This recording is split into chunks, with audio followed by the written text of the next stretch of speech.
बिस्मिल्लाहिर्रहमानिर्रहीम। Lecture number 6 part one में सिर्फ कंस्ट्रक्टर के बारे में बताऊंगा। जो सेकंड पार्ट है और कुछ एग्जांपल्स वो पार्ट 2 में कवर होगा।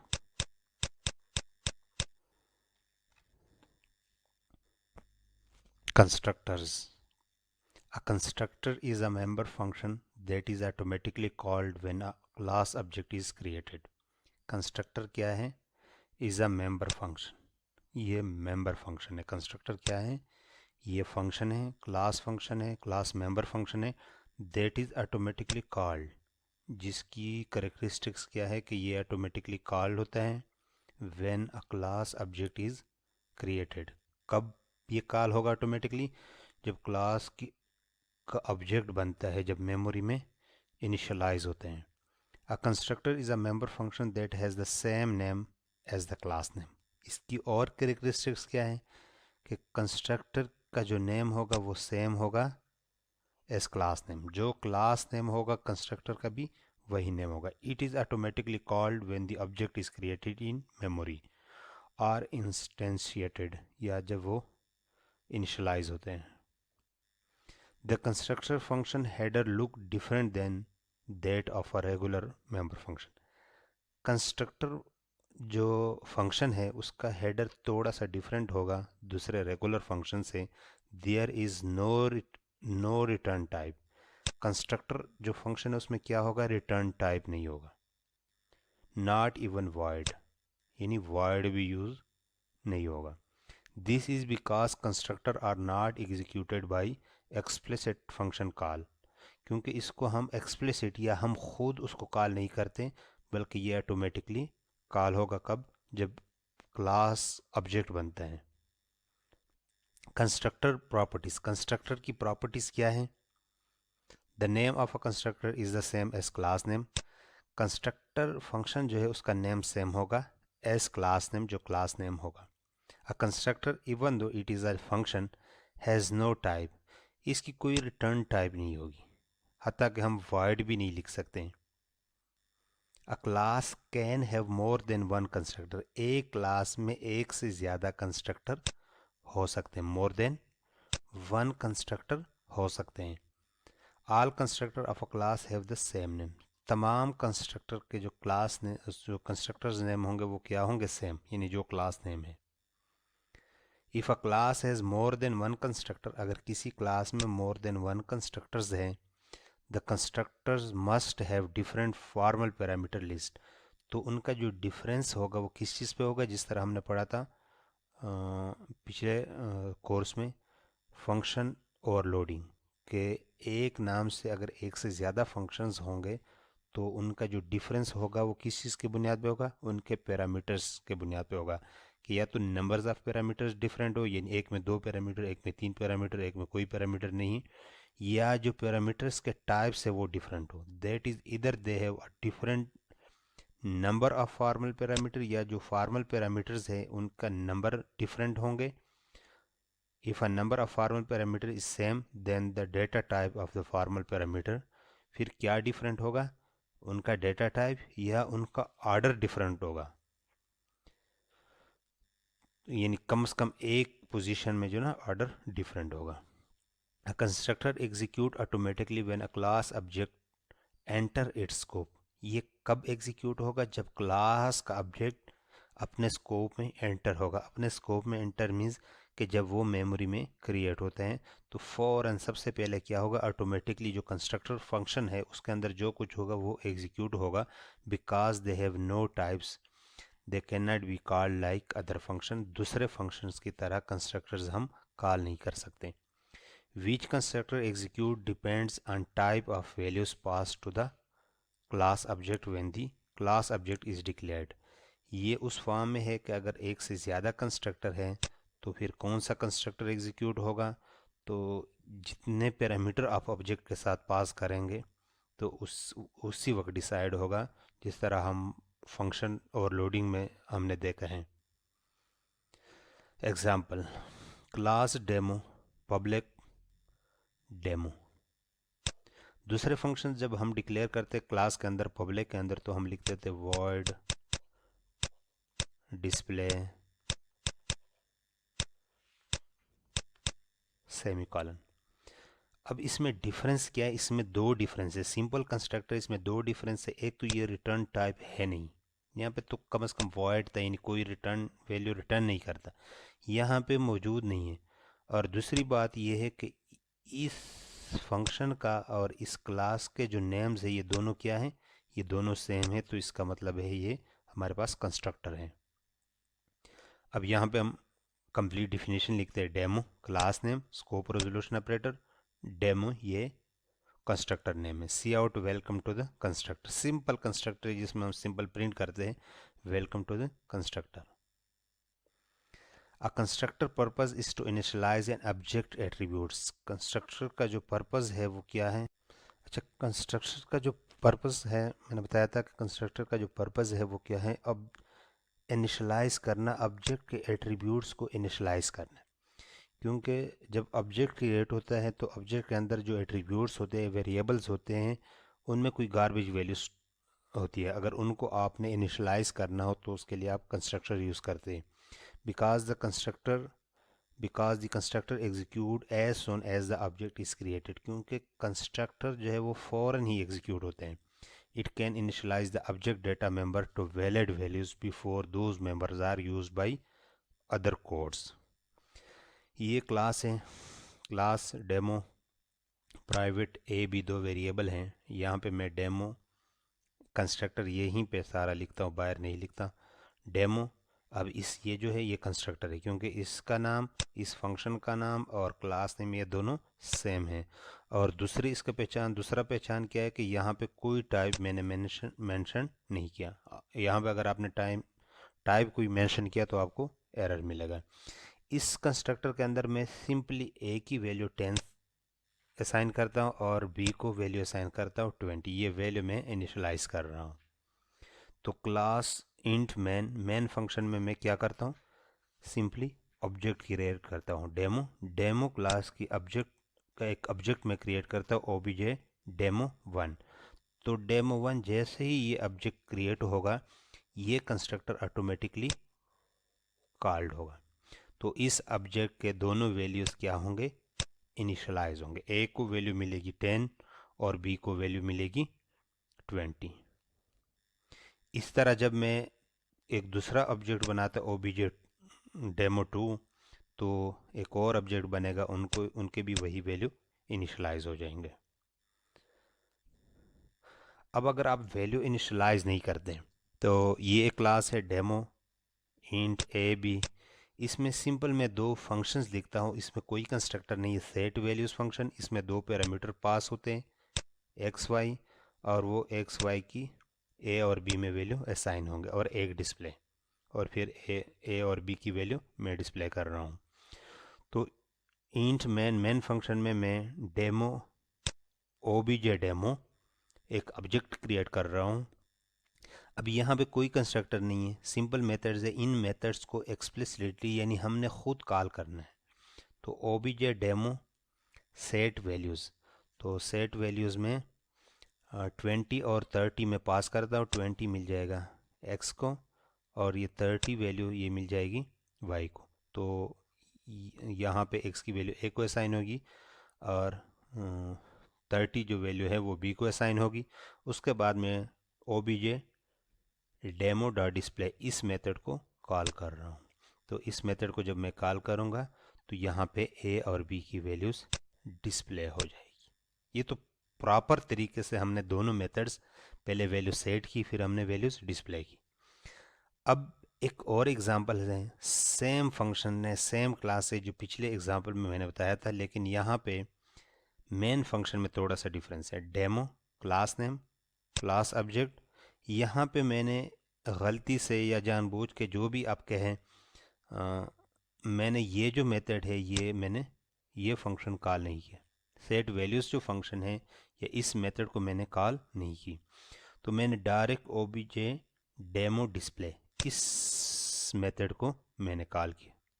लॉजिकली कोई एरर नहीं है, साइंटिफिकली कोई एरर नहीं है, क्योंकि आप जो भी आपकी मर्ज़ी है, जो भी मेथड आप कॉल करते हैं कॉल कर सकते हैं। लेकिन इसका नुकसान क्या होगा कि अब यहाँ पे ए और बी में कोई भी वैल्यू आ सकती है।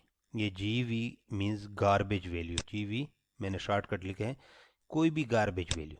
क्योंकि जब आप ऑब्जेक्ट यहाँ पे क्रिएट होते हैं क्लास, इस ऑब्जेक्ट के अंदर दो वेरिएबल्स है इंट ए बी, तो इस इंट ए बी की कोई कोई गार्बेज वैल्यू इसको असाइन होगी। यानी ये जिन मेमोरी लोकेशन उनको असाइन होती, उन मेमोरी लोकेशन में पहले से कोई वैल्यू मौजूद होगी जिसको गार्बेज वैल्यू कहते हैं।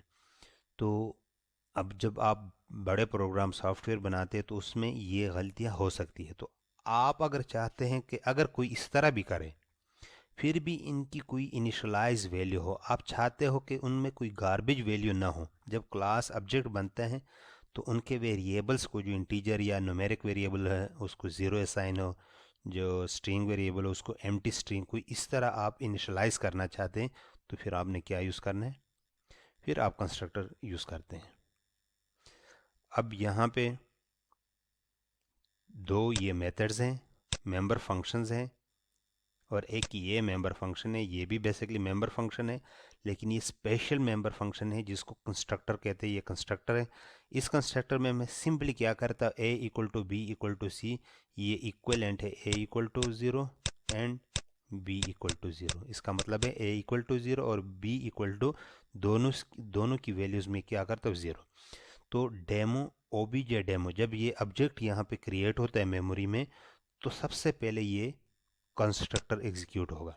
जब कंस्ट्रक्टर एग्जीक्यूट होगा तो कंस्ट्रक्टर में हम क्या कर रहे हैं, कंस्ट्रक्टर खुद वैल्यूज इनिशलाइज नहीं करते, आपने जो कुछ करना है वो आपने करना है। हमने ए को भी ज़ीरो देनी है और बी को भी ज़ीरो देनी है। उसके बाद हम यहाँ पे लिखते हैं ओबीजे डेमो डॉट डिस्प्ले। अब हम क्या कर रहे हैं, डिस्प्ले फंक्शंस को कॉल करते हैं। तो अब आउटपुट क्या आ रहा है, ए की वैल्यू ज़ीरो और बी की वैल्यू ज़ीरो। वहाँ पे पिछले एग्जांपल्स में ए और बी की वैल्यू कोई भी गार्बेज वैल्यू, वो फिक्स नहीं है। आपके सिस्टम में कोई और वैल्यू आ सकती है, मेरे सिस्टम में कोई और वैल्यू आ सकती है। आज मैं एग्जीक्यूट करता हूँ कोई और वैल्यू आ सकती है, कल मैं एग्जीक्यूट करता हूँ तो कोई और वैल्यू आ सकती है। लेकिन अगर आप यही कंस्ट्रक्टर, ये प्रोग्राम आप कंपाइल करते हैं तो ये हर जगह पे उसकी वैल्यू क्या होगी, इनिशियल ज़ीरो होगी। तो कंस्ट्रक्टर इस पर्पज़ के लिए यूज़ होता है कि अगर जब आप क्लास के ऑब्जेक्ट के क्रिएशन के साथ कोई वैल्यू इनिशलाइज करते हैं तो वो आप कंस्ट्रक्टर के थ्रू कर सकते हैं, क्योंकि कंस्ट्रक्टर ऑटोमेटिकली कॉल होगा, आपको कॉल करने की ज़रूरत नहीं पड़ती। ये एक और एग्जांपल है, class demo, public demo, constructor and line, void show, ये सिंपल मेथड है, शो मेथड। तो मैं सिंपल इस मेन फंक्शन में क्या करता हूँ, डेमो ओबीजे डेमो, सिर्फ इस क्लास का ऑब्जेक्ट बनाता हूँ, फिर भी डिस्प्ले क्या होगा, कंस्ट्रक्टर। ये जो स्टेटमेंट है ये एग्जीक्यूट होगा, क्योंकि हमें पता है जैसे क्लास का ऑब्जेक्ट बनता है तो कंस्ट्रक्टर ऑटोमेटिकली क्या होगा, कॉल होगा, एग्जीक्यूट होगा। तो आपने कोई भी फंक्शन कॉल नहीं की, फिर भी ये जो फंक्शन है, जो कंस्ट्रक्टर फंक्शन है, ये ऑटोमेटिकली क्या होगा, एग्जीक्यूट होगा, कॉल होगा, क्योंकि ये ऑटोमेटिकली कॉल्ड फंक्शन है।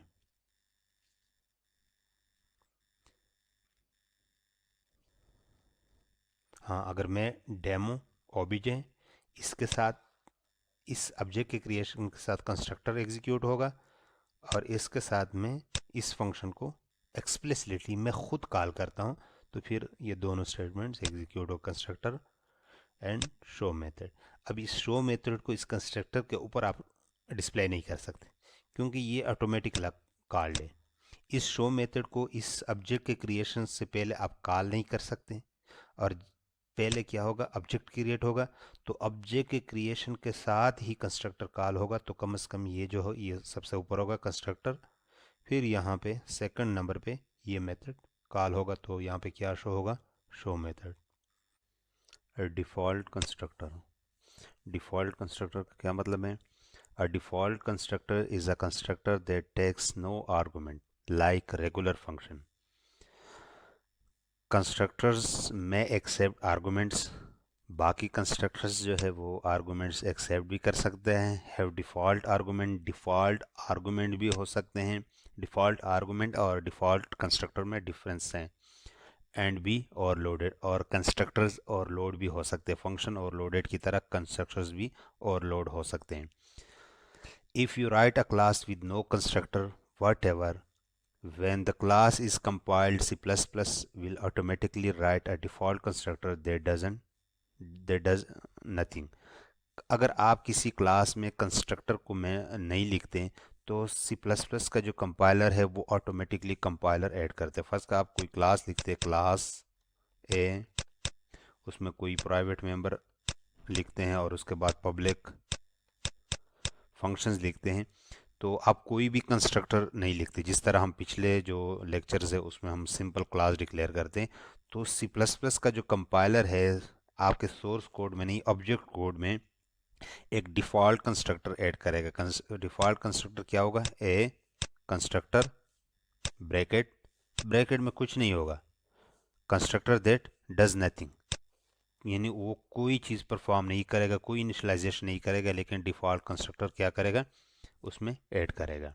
जिस तरह ये डेमो, अगर डेमो क्लास जो पिछले हमने एग्जांपल में किया, डेमो क्लास का डेमो जो कंस्ट्रक्टर है, सिंपल कंस्ट्रक्टर है, उसकी बॉडी में कुछ नहीं है, ये ऑटोमेटिकली कंपाइलर क्या करेगा? इसमें ऐड करेगा।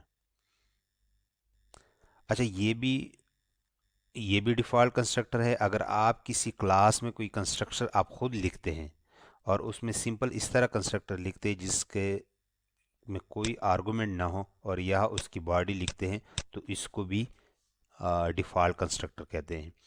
इस सूरत में फिर सी प्लस प्लस का जो कंपाइलर होगा वो ऑटोमेटिकली खुद को ऐड नहीं करेगा।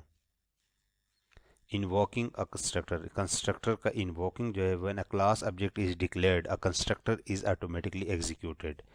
कंस्ट्रक्टर कब एग्जीक्यूट होगा ये पहले भी हमने पढ़ा है। जैसे क्लास का ऑब्जेक्ट बनता है कंस्ट्रक्टर ऑटोमेटिकली एग्जीक्यूट होता है। Invoking the default constructor, default constructor कब एग्जीक्यूट होते हैं? Suppose that a class contain the default constructor, the syntax to invoke the default constructor is class name object name. For example demo, OBJ demo. तो इसके साथ क्या invoke होता है? कौन सा कंस्ट्रक्टर एग्जीक्यूट होता है? Default constructor. डिफ़ॉल्ट कंस्ट्रक्टर, अगर आप कोई क्लास डिक्लेयर करते हैं, क्लास ए, उसमें सिर्फ प्राइवेट मेंबर्स हैं, कोई वेरिएबल डिक्लेरेशन है, और पब्लिक मेंबर्स में आपने कोई फंक्शंस, एक दो फंक्शन डिक्लेयर किए, एक दो फंक्शन लिखे, उसमें कोई कंस्ट्रक्टर नहीं है, तो सी प्लस प्लस क्या करेगा? एक डिफ़ॉल्ट कंस्ट्रक्टर ऐड करेगा। ऐसा डिफ़ॉल्ट कंस्ट्रक्टर जिसकी बॉडी में कुछ ना हो उसको भी डिफ़ॉल्ट कंस्ट्रक्टर कहते हैं। या अगर आप खुद एक कंस्ट्रक्टर लिखते हैं, यहाँ पे ए सी आउट हेलो, ये भी डिफ़ॉल्ट कंस्ट्रक्टर है। ये भी क्या है? ये भी डिफ़ॉल्ट कंस्ट्रक्टर है, क्योंकि इसमें कोई आर्गुमेंट नहीं है, ये भी डिफ़ॉल्ट कंस्ट्रक्टर है। और सी प्लस प्लस ऑटोमेटिकली फिर ऐड नहीं करेगा, ये डिफ़ॉल्ट कंस्ट्रक्टर है। तो अगर आप खुद डिफ़ॉल्ट कंस्ट्रक्टर भी लिख सकते हैं और सी प्लस प्लस ऑटोमेटिकली भी ऐड कर सकते हैं, लेकिन दोनों में डिफरेंस ये है कि सी प्लस प्लस कंपाइलर जो डिफ़ॉल्ट कंस्ट्रक्टर ऐड करेगा उसकी बॉडी में कुछ नहीं होगा, वो कोई भी कुछ भी परफॉर्म नहीं करेगा। आप जो ऐड करते हैं उसमें आप कुछ परफॉर्म कर सकते हैं। तो डिफ़ॉल्ट कंस्ट्रक्टर का इन्वोकिंग का एग्जीक्यूशन का, ये कब एग्जीक्यूट होगा? जब आप क्लास का ऑब्जेक्ट बनाते हैं, तो उसके साथ अगर वो डिफ़ॉल्ट कंस्ट्रक्टर आप खुद डिक्लेयर करते हैं या सी प्लस प्लस का कंपाइलर खुद ऐड करते हैं। Invoking a constructor with a parameter, अगर किसी कंस्ट्रक्टर में पैरामीटर्स हो, suppose a class contains constructor with parameter, the syntax to invoke a constructor with a parameter is class name, class object name, argument 1, argument 3 and so on, in which argument 1, 2 and so on are either a variable or an expression। ये variable भी हो सकते हैं या expression भी हो सकते हैं। सिंपल फंक्शन में जिस तरह आप पैरामीटर पास कर सकते हैं, कंस्ट्रक्टर में भी उसी तरह आपने पैरामीटर पास करने हैं। The number of argument and their type should match the formal parameter in the order given of one of the constructor। यानी जिस तरह सिंपल फंक्शन ओवरलोडेड में हम जितने भी पैरामीटर पास करते उतने पैरामीटर्स वाला फंक्शन कॉल होगा, तो कंस्ट्रक्टर भी इसी तरह है। Passing argument to constructor, constructor में आपने आर्गुमेंट किस तरह पास करने हैं। फ़र्क है, ये हमारे पास एक क्लास है, class demo, public demo, demo, demo and demo, ये 4 कंस्ट्रक्टर हैं। ये विदाउट पैरामीटर कंस्ट्रक्टर हैं, इसको डिफ़ॉल्ट कंस्ट्रक्टर भी कह सकते हैं। ये विद 1 पैरामीटर है, ये विद 3 पैरामीटर्स है, एंड ये विद 4 पैरामीटर्स है। और प्राइवेट मेंबर्स, ये प्राइवेट मेंबर्स है, वेरिएबल्स हैं। क्लास में मैंने पहले भी बताया था कि ये पब्लिक और प्राइवेट जो पोर्शन है ये ऊपर नीचे हो सकते हैं। अब इनको डिक्लेयर करना है। जो सिंपल कंस्ट्रक्टर है डेमो, उसमें डिफ़ॉल्ट कंस्ट्रक्टर भी इसको कहते हैं, उसमें नेम क्योंकि स्ट्रिंग टाइप है उसको एम्प्टी स्ट्रिंग मैंने दिया, आइटम नंबर को -1 दिया, price 0 and unit in stock equal to 0।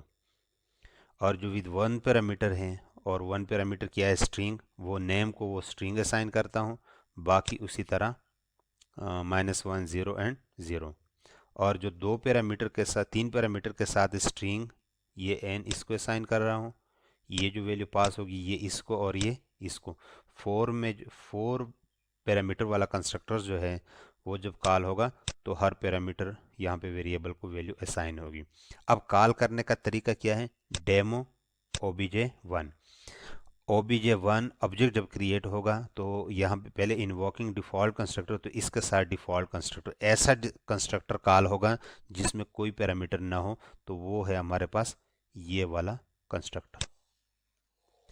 और एक ऑब्जेक्ट के साथ सिर्फ एक ही कंस्ट्रक्टर एग्जीक्यूट होगा। ये एक ऑब्जेक्ट obj1 बनना है तो इसके साथ सिर्फ एक ही कंस्ट्रक्टर एग्जीक्यूट होगा।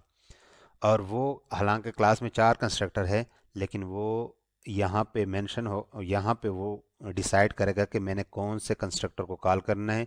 ये डिफ़ॉल्ट कंस्ट्रक्टर जब कोई पैरामीटर ना हो तो इसका मतलब है ये default constructor without parameter constructor को कॉल करेगा। यहाँ पे डेमो एक और ऑब्जेक्ट बन रहा है जिसमें एक स्ट्रिंग वेरिएबल हम पास करें, एक स्ट्रिंग वैल्यू पास कर रहे हैं, तो यहाँ पे एक पैरामीटर वाला कंस्ट्रक्टर कौन सा है, ये कंस्ट्रक्टर कॉल होगा इस ऑब्जेक्ट के साथ। और थर्ड ऑब्जेक्ट, ये ऑब्जेक्ट जब क्रिएट होगा यहाँ पे string, numeric, numeric and numeric, ये 4 वैल्यू पास हो रहे हैं, तो ये वाला कंस्ट्रक्टर जो 4 पैरामीटर वाला कंस्ट्रक्टर है ये एग्जीक्यूट होगा।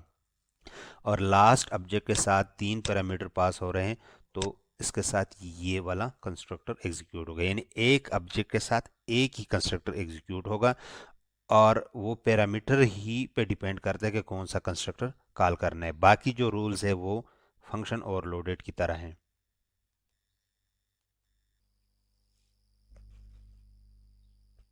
Using default argument with constructor.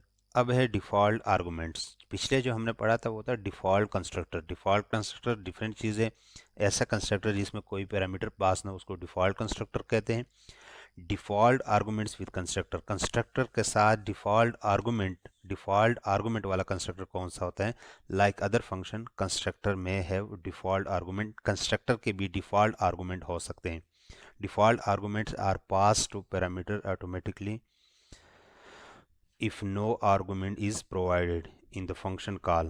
The default value is listed in the parameter list of the function declaration or the function header. ये जो कंस्ट्रक्टर है सेल क्लास है, क्लास सेल क्योंकि कंस्ट्रक्टर, ये कंस्ट्रक्टर है, कंस्ट्रक्टर क्यों है क्योंकि क्लास नेम और ये फंक्शन नेम सेम है और इसके साथ कोई टाइप मेंशन नहीं है, तो ये कंस्ट्रक्टर है। इसमें 2 parameter, double cost, double rate, लेकिन रेट इक्वल टू 0.05, इसको हमने यहाँ पे वैल्यू दी है। ऐसे आर्गुमेंट को क्या कहते हैं, डिफ़ॉल्ट आर्गुमेंट। डिफ़ॉल्ट आर्गुमेंट का मतलब ये है कि ऐसा फंक्शन या कंस्ट्रक्टर अगर वहीं से कॉलिंग स्टेटमेंट से इसको वैल्यू पास ना हो तो ये वाली वैल्यू असाइन होगी, अगर कोई वैल्यू पास हो जाए तो फिर वही वैल्यू असाइन होगी। तो item cost and tax rate equal to rate. अब sale equal to obj1 30.50 and obj2 equal to 30.50, and 0.07। दो ऑब्जेक्ट क्रिएट हुए, दोनों ऑब्जेक्ट के साथ यही कंस्ट्रक्टर कॉल होगा। फर्स्ट ऑब्जेक्ट में एक पैरामीटर पास होगा कॉस्ट को, और ये सेकंड पैरामीटर जो है इसको अपनी डिफ़ॉल्ट वैल्यू, ये वाली वैल्यू मिल जाएगी, क्योंकि इसमें फिर वो यहाँ पे ऑप्शनल है। और दूसरे ऑब्जेक्ट के साथ जब हम दोनों वैल्यू पास कर रहे हैं तो फर्स्ट वैल्यू फर्स्ट पैरामीटर को मिलेगी। यहाँ पे अब ये 0.05 की बजाय क्या वैल्यू मिलेगी रेड को, 0.7।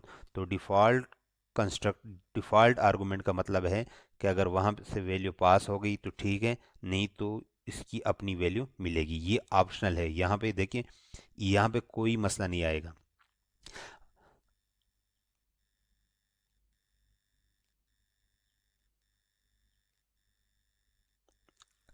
हमने पहले पढ़ा कि अगर कोई कंस्ट्रक्टर कोई पैरामीटर एक्सेप्ट नहीं करता है तो उसको क्या कहते हैं, default constructor. If a constructor have default argument for all its parameter, अगर कोई कंस्ट्रक्टर है उसके सारे पैरामीटर्स डिफ़ॉल्ट आर्गुमेंट्स हैं, it can be called with no explicit argument, it then become the default constructor. वो भी डिफ़ॉल्ट कंस्ट्रक्टर। फर्स्ट का ये हमारे पास कंस्ट्रक्टर है कास्ट, जो फर्स्ट आर्गुमेंट है वो भी डिफ़ॉल्ट है और सेकंड भी डिफ़ॉल्ट है। अब इसके साथ अगर आप एक और कंस्ट्रक्टर लिखें, डिफ़ॉल्ट कंस्ट्रक्टर सेल, तो ये क्या होगा, ये एक्सेप्टेबल नहीं है, ये एरर आएगी, क्योंकि वो भी डिफ़ॉल्ट कंस्ट्रक्टर है। क्योंकि उसी वो जो कंस्ट्रक्टर है जब आप कॉल करते हैं सेल obj1, तो ये मैंने आपको कहा था कि ये ऑप्शनल है, तो वो इसी कंस्ट्रक्टर को कॉल करेगा, क्योंकि ये कंस्ट्रक्टर जो है ये 0 पैरामीटर भी एक्सेप्ट करता है, एक पैरामीटर भी एक्सेप्ट करता है और 2 पैरामीटर भी एक्सेप्ट करते हैं। तो अब जब सारे पैरामीटर इसके डिफ़ॉल्ट आर्गुमेंट्स हैं तो इसको डिफ़ॉल्ट कंस्ट्रक्टर भी कहते हैं। इसके साथ दूसरा डिफ़ॉल्ट कंस्ट्रक्टर आप नहीं लिख सकते। तो ये जो कंस्ट्रक्टर है ये बेसिकली 3 कंस्ट्रक्टर्स है। डिफ़ॉल्ट कंस्ट्रक्टर भी है without no parameter, with 1 parameter भी है और विद 2 पैरामीटर है। ये तीनों स्टेटमेंट जो है, तीनों ऑब्जेक्ट्स जो बन रहे हैं, ये इसी एक कंस्ट्रक्टर को कॉल कर रहे हैं। वो किस वजह से, डिफ़ॉल्ट वैल्यू की वजह, डिफ़ॉल्ट आर्गुमेंट की वजह से। क्योंकि डिफ़ॉल्ट आर्गुमेंट ऑप्शनल है, वो आप दे भी सकते हैं और वो वैल्यू आप पास भी कर सकते हैं और नहीं भी कर सकते हैं। जब आप नहीं पास करते तो उनकी अपनी वैल्यू असाइन होगी। Array of object, array of object यानी ऑब्जेक्ट की आप एरे किस तरह बनाते हैं। वेट फॉर नेक्स्ट वीडियो, ये हम इंशाल्लाह नेक्स्ट लेक्चर में इसको कंप्लीट करेंगे।